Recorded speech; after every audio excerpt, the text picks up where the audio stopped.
अध्यात्म विज्ञान कोई धर्म या संप्रदाय नहीं है, ये स्पिरिचुअल साइंस है जो कुदरत के कानून पर आधारित है। ये विज्ञान पूरे ब्रह्मांड के सभी रहस्यों को उजागर करता है और जीवन के सभी पहलुओं को समझने के लिए एक नई दृष्टि देता है। इसी को आर्ट ऑफ विजन कहते हैं, दुनिया को देखने की एक नई दृष्टि, जो अध्यात्म विज्ञानी परम पूज्य स्वामी श्री कमलेशानंद जी के निर्देशन में सनातन सत्य का अनुसंधान कर हमारे जीवन को प्रकाशित करे। जय सच्चिदानंद। मेरी बात सुनो, अभी क्या होता है, तुम जब विज्ञान से बाहर की बात कुछ भी पढ़ोगे या सुनोगे, you create the confusion in your mind. एक बात सिंपल समझ लो, simple, I am talking not to you only but for all the scientist, कि साइंस के अलावा if the person they have experience of the science and they speak about the science, then it is okay. But जिस व्यक्ति को science का अनुभव नहीं है, फिर भी वो कहता है कि मैं साइंस की बात करूंगा, तो समझ लेना आपको मिस्टेक होना संभव है और है, क्योंकि बिना अनुभव बात करते हैं और उनकी कोई बात में सिद्धांत नहीं होता है। आप समझो मेरी बात, सिद्धांत नहीं होता है, जस्ट क्यूरियोसिटी होती है, तर्क होता है, प्रिंसिपल नहीं होता है। आज कितने सारे वक्ता जो होते हैं, बहुत सारे दुनिया में वक्ता है, अलग अलग धर्म में अलग अलग सब्जेक्ट पर है, वो लोगों को प्रभावित करता है लॉजिकली, मगर प्रिंसिपल नहीं है। तो पीपल दे आर कंफ्यूज। आज मोटिवेशन वाला क्या कर रहा है, पॉजिटिव थिंकिंग करके आप सब कुछ पा सकते हैं। Is it possible in principle? As a principle possible है? नहीं है, मगर फिर भी लोग लाखों रुपया देकर जाते हैं वहां और तालियां भी बजाते हैं, बोलते नहीं है। तो भी दुनिया, और पढ़े लिखे लोग, अनपढ़ नहीं। तो आपको एज अ साइंटिस्ट समझना है कि साइंस के बिना और साइंटिस्ट के बिना कोई भी बात मेरे को सुननी नहीं है, और अगर सुनने की आए है तो बाईपास करना है, समभावी निकाल। मैंने बार बार कहा है, ये कहा है कि नहीं कहा है? मगर जब साइंस के अलावा की बात में आप इंटरेस्ट लोगे, इन्वॉल्व होंगे, पजल खड़े होंगे ही। रिलेटिव सत्य इज इक्वल टू पजल। तो होगा, क्योंकि आपने रिलेटिव सत्य को स्वीकार कर लिया at that time due to the environment and due to the circumstances. यही तो गलती होती है। मैंने पहले कहा कि आप सब लोगों को जब भी समय मिले तो साइंस के अंदर डीप में जाओ, और कोई बात आप नहीं सुनो, नहीं पढ़ो। It is not advisable before you mature. आप समझे? मैच्योर होने से पहले नहीं समझो, मैच्योर होने के बाद कहीं भी जाओ, कोई भी किताब पढ़ो, किसी के साथ बात करो, because your vision is very clear. शायद आपकी बात कोई माने या ना माने, आपको कोई फर्क नहीं होगा, because your vision is clear. मेरे को क्या होता है, मेरी बात कोई माने या ना माने, माय विजन इज क्लियर।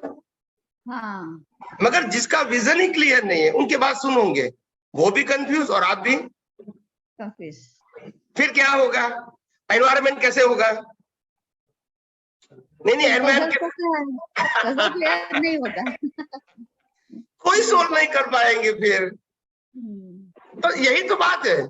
आपने अभी यहाँ कितने समय से आप जुड़े हुए हैं, ठीक है, और कितने लोगों ने मेरे को प्रश्न किया है, और मैं उत्तर दे रहा हूं सबको शांति से, स्थिरता से, और एक ही प्रश्न का उत्तर मैं बार बार भी दे रहा हूं बिल्कुल शांति से, ठीक है। कभी ऐसा देखा कि मैंने कोई व्यक्ति का प्रश्न को टाल दिया, उड़ा दिया, या तो मैंने खुद कह दिया कि नहीं ये तो क्वेश्चन ही नहीं है? नहीं, सिद्धांत में कोई प्रश्न ऐसा है, दुनिया के कोई भी प्रश्न ऐसा नहीं है जिसका सॉल्यूशन सिद्धांत में नहीं है, ऐसा है ही नहीं। मगर सिद्धांत नहीं समझा है तो पजल है ही, सिंपल बात है। और ये तकलीफ है। और मैंने देखा है कई लोगों को, मैंने कहा ये प्रश्न कहाँ से लाए फिर बाद में मालूम होता है कि प्रश्न यहाँ से आया। मैंने बोला क्यों आप, why you create the puzzle unnecessarily. अगर आपको यहाँ कोई भी प्रकार के प्रश्न का सॉल्यूशन नहीं मिलता है तो आगे कोई मेरे से भी कोई आगे बढ़ा हुआ है, उनके पास जाओगे और सॉल्यूशन लेता है तो it is better for you. मगर आप जिनको खुद को अनुभव नहीं है उनके साथ डिस्कशन करके फिर पजल क्रिएट करेंगे, फिर सॉल्व तो यहाँ करेंगे फिर तो बात वही की वही हुई ना।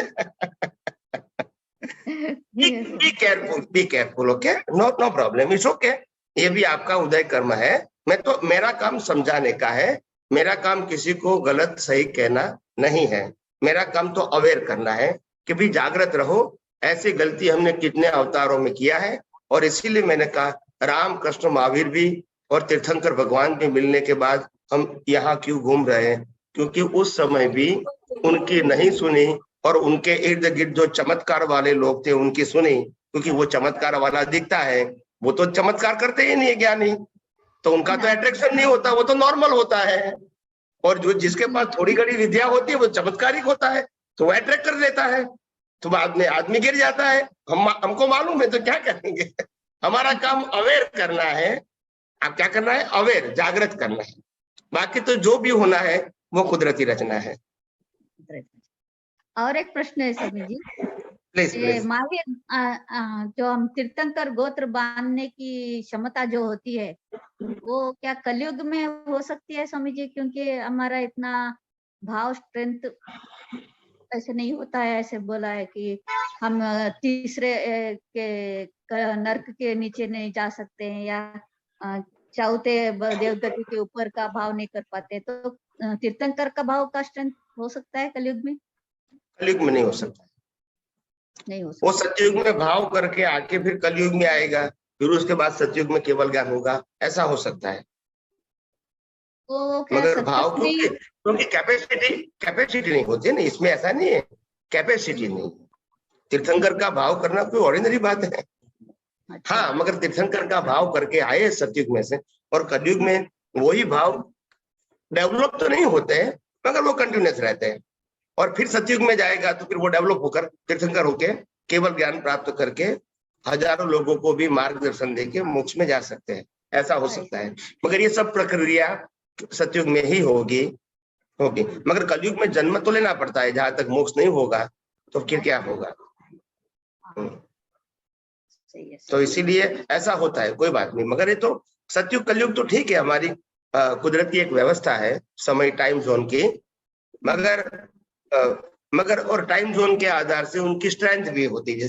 जैसे सुबह का जो पावर होता है व्यक्तियों का, तो दोपहर का और ज्यादा पावरफुल होता है, एक्टिव होता है, फिर शाम का और कम होता है, रात को और कम होता है। ये सब साइकिल है, इट्स अ साइकिल। ऐसे ये भी साइकिल है, सतयुग कलयुग सब ये कुदरत की साइकिल है। जो अभी हमारे डेवलपमेंट से हम ऐसा जो अभी का ज्ञान हम यूज कर रहे हैं समझिए, क्या वो हम अभी इतने क्षमता पा सकते हैं कि हम सात्विक गुणस्थान क्रॉस कर सकते हैं इसी जन्म में?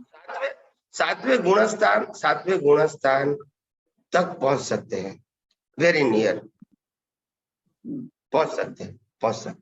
मगर मैंने कहा आपका इंटरेस्ट और अटेंशन पूरा साइंस को समझने में, अनुभव में लगना चाहिए।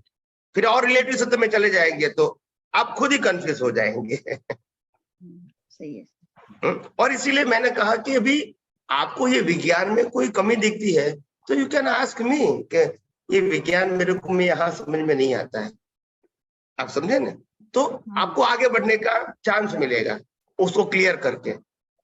फिर क्या होगा, वही विज्ञान का पजल आप और कोई व्यक्ति को प्रश्न करेंगे तो उनको बेचारों को अनुभव नहीं है, उनका ऐसा नहीं कि जानबूझ के गलत कहना है, मगर अनुभव नहीं है तो वो बताएगा तो आपको समझ में नहीं आएगा, क्योंकि वो भी पजल में, आप भी पजल में, फिर पजल आएगा मेरे पास।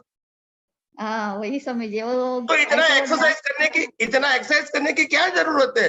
Better you go and direct use the principle of science and you try to realize it, that's it. आपके अंदर आत्मा भी अनंत शक्ति वाला है। हाँ, वही समझिए, हमने पहले सुना था कि आत्मा, कॉजल बॉडी और इलेक्ट्रिक बॉडी, वो तीनों आते हैं नेक्स्ट जन्म में। हम पहले पिछले जन्म में 3 चार्ज करते हैं तो 3 आता है। तो आपने फिर में बताया कि इलेक्ट्रिक बॉडी उसी जन्म में मिलता है आपके कॉजल बॉडी वेन्यू जन्म हाँ जन्म इलेक्ट्रिकल बॉडी चला रही के लिए है, वो कैरियर कॉज इफेक्ट थोड़ी है।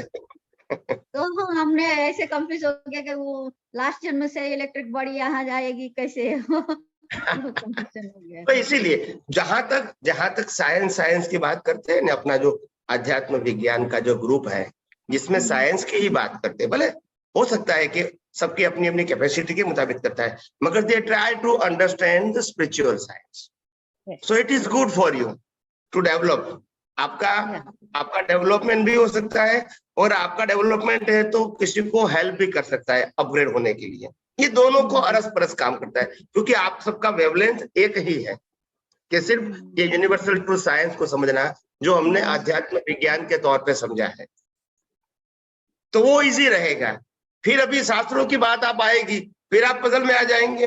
मेरे को मालूम है बहुत सारे व्यक्ति मेरे पास ऐसे आ चुके हैं, फिर शास्त्र की बात उठा के लाएंगे, फिर और कोई व्यक्ति की बात उठा के लाएंगे, फिर किताब की बात उठा के लाएंगे।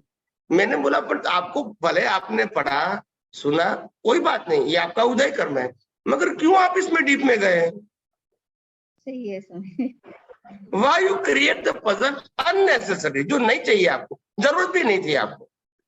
हाँ, हमको आप जैसे विजन नहीं है तो हम कैसे उसको देखे, वो पता नहीं चलता है स्वामी जी, कैसे उसको डिफरेंशिएट करें।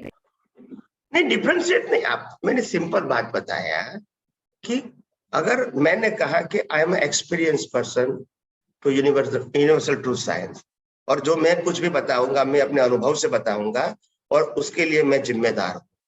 और इसीलिए स्टेप बाय स्टेप मैंने पूरा साइंस बताने की क्लास 15-20 साल से मैंने कोशिश किया है।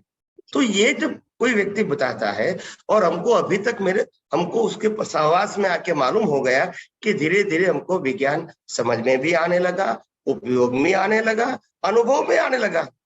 इसका मतलब ये नहीं है कि हम संपूर्ण हो गए, हाँ। मगर हमको यही मार्ग पे आगे जाना है। मगर आप मार्ग को टर्न कर दोगे, then you create the new confusion। इसको एग्जिट बोलते हैं। क्या बोलते हैं? जो मैंने बीच में बताया, एग्जिट। फिर आप मूल मार्ग पे आओगे, फिर आगे जाओगे तो घूमना पड़ेगा आपको फिर। सही है समझ।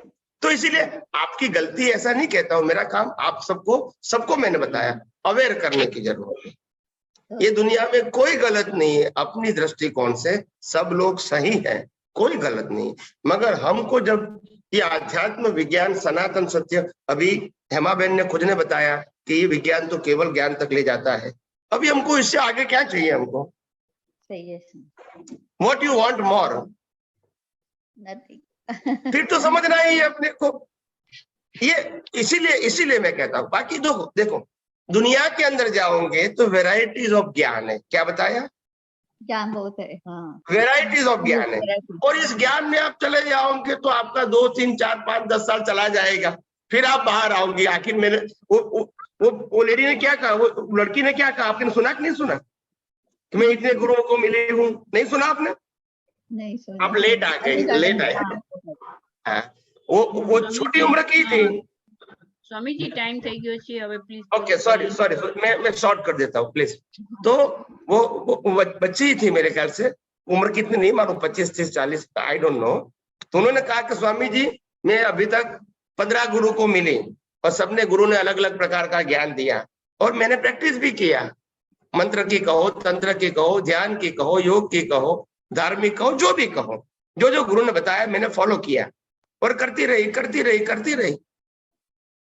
मगर मेरा जीवन में कोई सॉल्यूशन नहीं मिला। हाँ, करने का आनंद था, जब तुम्हें करती थी, फॉलो करती थी तो आनंद मिला मेरे को क्षणिक। I follow some tradition, religious tradition. फिर वही जीवन में तो असमाधान रह ही रहा।